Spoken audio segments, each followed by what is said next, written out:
I will move on to the second use case. So in the second use case, I'm going to deploy another sample application in my sample m namespace in cluster 1, and I'm going to restore that entire namespace in my cluster 2. So for that, what I'll do is in my cluster 2, first I will clean up the namespace sample apps. So I'll go to namespace. So I'll remove this sample m namespace which I have just restored from cluster 2.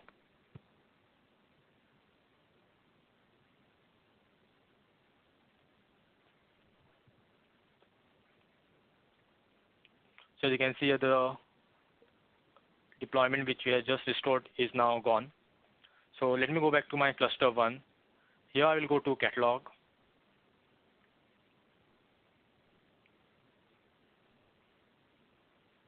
I'll select another sample application called Swift.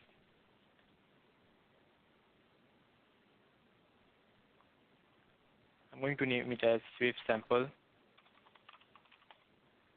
And the target namespace is sample app which we had created earlier.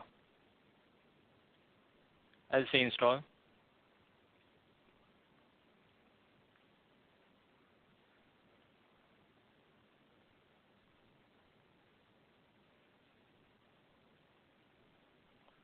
So the deployment is in progress, the pod is being associated, and the containers are in creation state. So let me go back to the deployment page.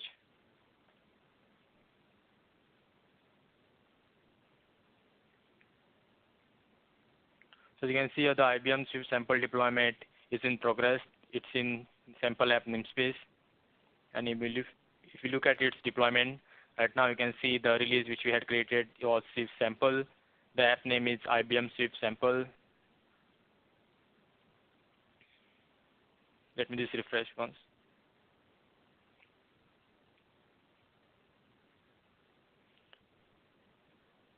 So what will happen here is now our sample app namespace will have 2 deployments in it, and we are going to create a backup of this entire namespace and then restore the same onto the cluster 2. So we get all the resources which were part of this namespace on our cluster 2.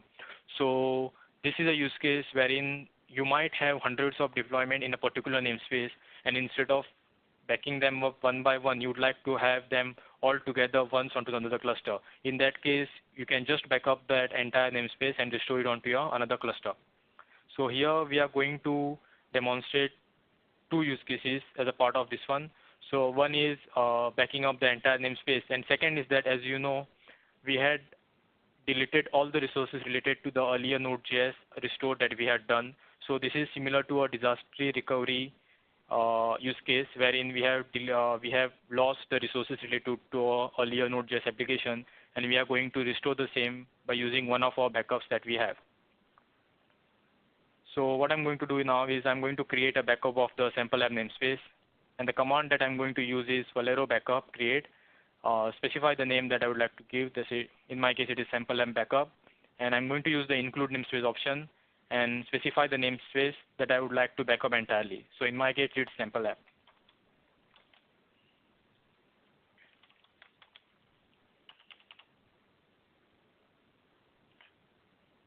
Let me first configure my cluster 1 so that my client communicates with it.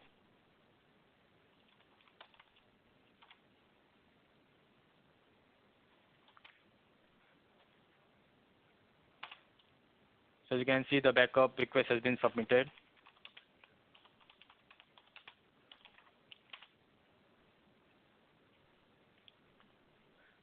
So you can see the sample app backup. The status is completed. So the backup is done. So now we have to restore it on cluster 2. So I'll configure my client node to communicate with my ICP cluster 2.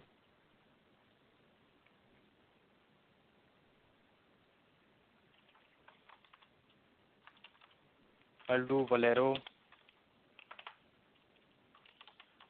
backup get. So you can see the sample app backup is there.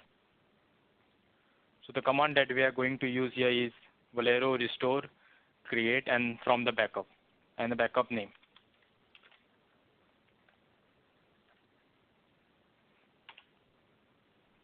So you can see the backup request, the restore request has been submitted. So we can do Velero restore get. So you can see the sample app backup, the ID created from sample app backup is in progress. So this may take some time.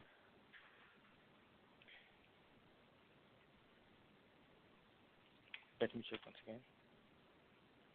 In progress.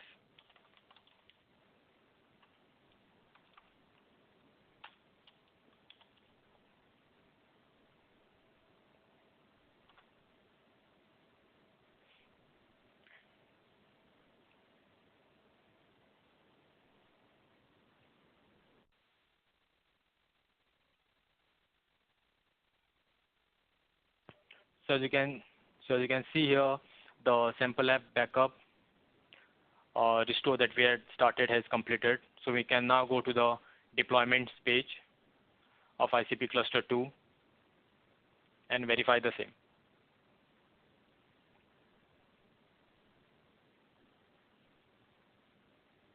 So you can see here the sample app namespace is being restored on my cluster 2 with all the resources that were part of it on cluster 1, so which were IBM Swift and Node.js sample. So if you take a look at Node.js sample edit file, you will see the extra parameters of Velero which are being added.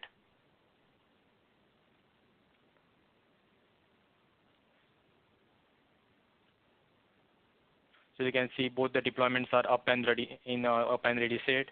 So if you look at the document or deployment of IBM Swift, the Velero parameters are added to here. So this is my object storage location which I've been using. So if you look at in the backup, you will see sample app backup that we had just created and Node.js sample backup which we had earlier created. So sample app backup has all the resources that were backup as a part of the or this use case that we had just demonstrated. Also, we can go to the restore and it will show you the restore name with the ID that we have just started. So sample app backup. So if you look here, all was sample app backup with ID, this ID 2019-05-414 something. So it's this one. Yeah. So